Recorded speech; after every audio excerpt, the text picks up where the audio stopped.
¿Se disuelve una sustancia en otra en cualquier proporción? O sea, depende de muchísimos factores, que los vamos a ir describiendo en este capítulo. ¿Cuánto se disuelve una sustancia en otra?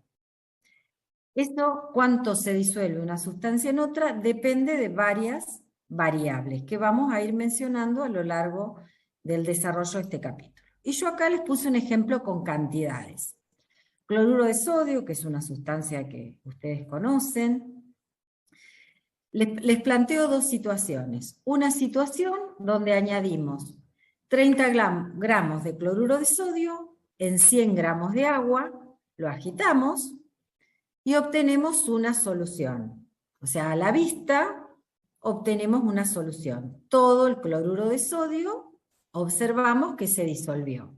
Les digo, vamos a analizar esta otra situación, donde en vez de 30 gramos de cloruro de sodio, ponemos 40 gramos de cloruro de sodio en la misma cantidad de agua, a la misma temperatura, también agito, y por más que agite, voy a observar que queda algo de cloruro de sodio sin disolver. ¿Sí?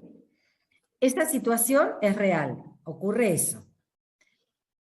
Entonces, ¿cuál es la explicación que tenemos para esa observación? Y no todo el cloruro de sodio se disolvió, y acá me respondo un poquito a la pregunta. No se disuelve el cloruro de sodio en cualquier proporción con el agua, no se disuelve en cualquier proporción. Hay una cantidad máxima que se disuelve, y si agregamos más, queda sin disolver, como un sólido en el sistema. Y ahí le doy el dato de la solubilidad, y ahora vamos a deducir qué es la solubilidad. La solubilidad en agua del cloruro de sodio a 20 grados centígrados es 36 gramos por cada 100 mililitros de agua. Ahí me faltó agregar por cada 100 mililitros de agua. Bueno, dice en agua, así que está bien. 36 gramos en 100 mililitros de agua a 20 grados centígrados. Entonces, eso me explica por qué en el segundo ejemplo no se disolvió todo el cloruro de sodio, porque hay una cantidad máxima que se puede disolver. Y esa es la solubilidad. Entonces, si queremos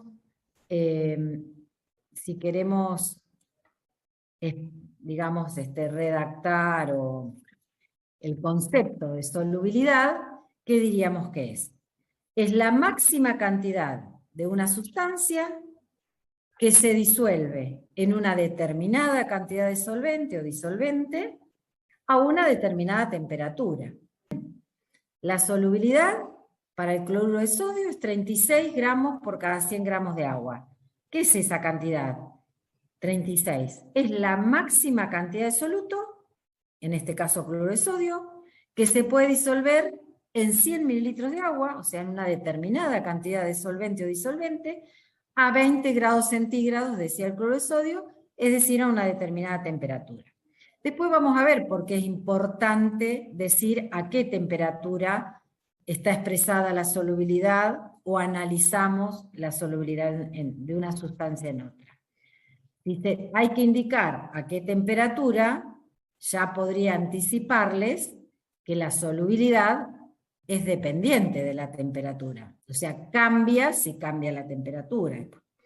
Bueno, y acá yo les puse una serie de ejemplos de solubilidades de sustancias en agua a determinada temperatura.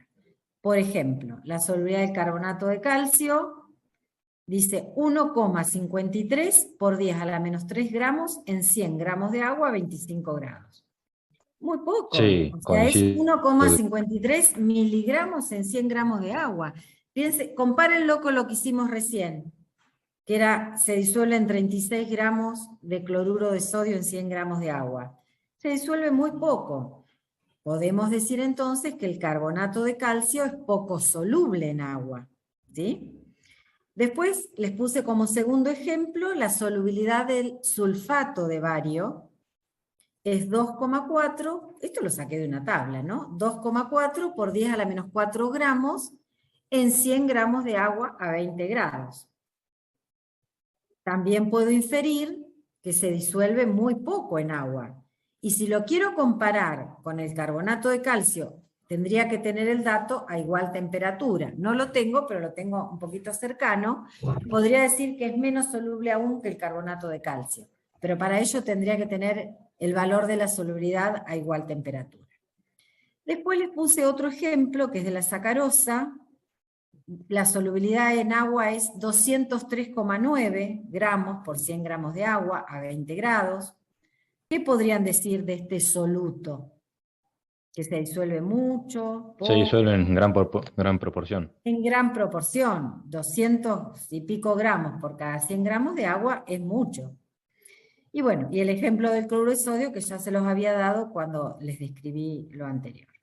En función de si las soluciones tienen disuelto la máxima cantidad que se puede disolver o tienen menos que la cantidad que se puede disolver como máximo, o tienen más que la cantidad que se puede disolver como máximo, se clasifican esas soluciones en saturadas, no saturadas o insaturadas, pueden encontrar ese otro término, y sobresaturadas. Entonces, una solución es saturada cuando tiene disuelto la máxima cantidad de soluto que se puede disolver en esa cantidad de solvente a esa temperatura. ¿Se entiende? Es decir, esta solución que está, este sistema tiene dos fases, una fase líquida y el sólido que quedó sin disolver. Vamos a analizar la solución, o sea, la fase líquida, es una solución saturada, porque se disolvió lo máximo que se podía disolver. ¿Sí? Una solución saturada es la que tiene disuelto la máxima cantidad de soluto que se puede disolver en esa cantidad de solvente a esa temperatura. ¿Y cómo nos aseguramos que esa solución esté saturada? Cuando está en contacto con sólidos sin disolver. Nos aseguramos que tiene lo máximo disuelto. En cambio, la del primer ejemplo, que les dije, disolvemos 30 en 100 mililitros de agua y se disuelve todo, esta solución es no saturada. Tiene disuelto menos que lo máximo que se puede disolver. ¿Se comprende? Y las soluciones sobresaturadas, que son en realidad soluciones inestables, que se consigue establecerse en situaciones muy especiales, no nos interesan. Cuando, o sea, un proceso, yo ahí les decía, ustedes agregan cloruro de sodio en un vasito y lo agitan y se disuelve. O sea, el proceso de disolución es un proceso espontáneo. Energía libre de Gibbs, delta G. Delta G menor que 0, el proceso es espontáneo. Que había una relación y decíamos, delta G es igual a la variación de entalpía menos el producto de la temperatura por la variación de entropía. ¿Recuerdan esa relación entre los distintos tipos de energía? Bueno, y también analizábamos un proceso espontáneo cuando delta G es menor que 0. Entonces, en este tema que estamos analizando ahora, estamos analizando la espontaneidad del proceso de disolución. Por eso traje a colación estos conceptos que ustedes los desarrollaron en otros capítulos y los trabajaron también en otros temas, ¿no? Bueno, entonces, ¿esto favorable o espontáneo, no? Estoy analizando esto. El proceso de disolución es más favorable o es espontáneo, ¿cuánto? Mayor sea el desprendimiento de calor, o sea que si el proceso es exotérmico y aumenta el desorden, que es lo que les hice analizar primero acá, o sea, aumenta la entropía, no hay ninguna duda que el proceso de disolución va a ser favorable. ¿Sí? Pero también puede ser un proceso endotérmico y ser favorable, o sea, la disolución ser endotérmica, pero es espontánea, porque el aumento del desorden compensa lo endotérmico de la transformación. Y acá en este esquema que tienen en la diapositiva, les está indicando qué tiene que ocurrir con las interacciones, qué ocurre con las interacciones en el soluto, qué ocurre con las interacciones entre las partículas de solvente, y qué ocurre con las interacciones cuando se establece la solución o disolución. Para que ocurra la disolución, se tienen que romper las interacciones que hay entre moléculas de soluto. Se tienen que romper las interacciones que hay entre las moléculas de solvente. Y se tienen que establecer las interacciones entre soluto y solvente. ¿Se entiende eso? Bueno, en este proceso de ruptura, para romper enlaces, ¿cómo es el delta H? ¿Romper enlaces se necesita energía o se libera energía? Para romper enlaces entre las moléculas o partículas de disolvente, también se necesita energía. Y cuando se forman las interacciones entre soluto y solvente, se libera. Entonces, depende del balance de esas energías, de las distintas etapas, que la disolución resulte ser un proceso endotérmico, o que la disolución resulte ser un proceso exotérmico. Entonces, si la energía de las interacciones soluto-soluto y la energía de las interacciones disolvente-disolvente, la suma de esas dos, o sea, delta H1 más delta H2, es mayor que la energía que se libera cuando se establecen las interacciones soluto-disolvente, y el proceso va a ser endotérmico. Si la energía necesaria para romper las interacciones soluto-soluto, más la energía necesaria para romper las interacciones disolvente-disolvente, esta suma, o sea, delta H1 más delta H2, es menor que el delta H3, que es la energía que se libera cuando se establecen las interacciones soluto-disolvente, el proceso de disolución va a resultar globalmente exotérmico. Entonces, el proceso de disolución de un soluto en un solvente va a depender, además de la temperatura, y ya vamos a ver cómo, pero ya si definimos que la solubilidad hay que decirlo a qué temperatura tiene ese valor, ya sabemos que depende de la temperatura, también depende de cuál sea el soluto, de cuál sea el solvente, porque ahí el tipo de interacciones también va a tener que ver. No es lo mismo un soluto polar, molecular, polar, que un soluto molecular no polar. Bueno, lo mismo pasa con las partículas de disolventes. Si el solvente es molecular, también puede ser polar, puede ser no polar. Entonces, también la naturaleza del soluto y del solvente, cuando digo naturaleza me refiero a eso, si es polar, si es no polar, o sea, qué tipo de interacciones hay entre las partículas de soluto, entre las partículas de solvente, va a depender que el proceso sea de disolución endotérmico o exotérmico.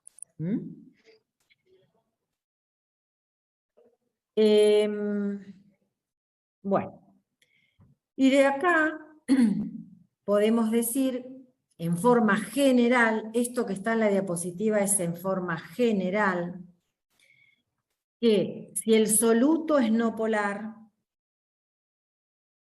que tiene interacciones dipolo-inducido entre sus moléculas, estamos analizando ahora sustancias polares, y el solvente es polar, va a ser poco soluble ese soluto. ¿Sí? También va a ser poco soluble si el soluto es polar y el solvente es no polar. En cambio, esto es en forma general, les repito, porque hay una gran variabilidad después. Tanto el soluto como el solvente, las moléculas son no polares, va a ser soluble ese soluto en ese solvente. Y si ambos, las moléculas son polares, también va a ser ese soluto soluble en este solvente. Esto para sustancias moleculares. Para sólidos iónicos, o sea, cuando el soluto es un sólido iónico, esos sólidos iónicos son insolubles en solventes no polares y tienen una solubilidad muy variada, o sea, van desde poco solubles a muy solubles en disolventes polares, porque allí no solo juegan la polaridad de las moléculas con la energía del enlace iónico, ¿sí? Porque acá lo que hay que separar son los iones del soluto iónico. Y para eso se requiere, la verdad, que mucha energía. Ustedes saben que la energía para separar los iones en un sólido iónico es importante, es alta. Bueno, ahí hay una gran variabilidad en la solubilidad. Hay sustancias iónicas, y ahora vamos a ver en los ejemplos que siguen, que son muy solubles y otras que son poco solubles. Que también ya lo vimos aquí. Fíjense, carbonato de calcio, ¿qué tipo de sustancia es? Iónica, Iónica. molecular, ¿qué es? Iónica. Es iónica. ¿Y el cloruro de sodio? También. También es iónica. Y sin embargo, fíjense la diferencia en la solubilidad. 36 gramos en 100 y 1,53 miligramos en 100 de agua. Es muy variada la solubilidad de las sustancias iónicas en agua, porque tiene que ver también otros factores que tienen que ver con el tamaño de las partículas, la polarizabilidad de la molécula.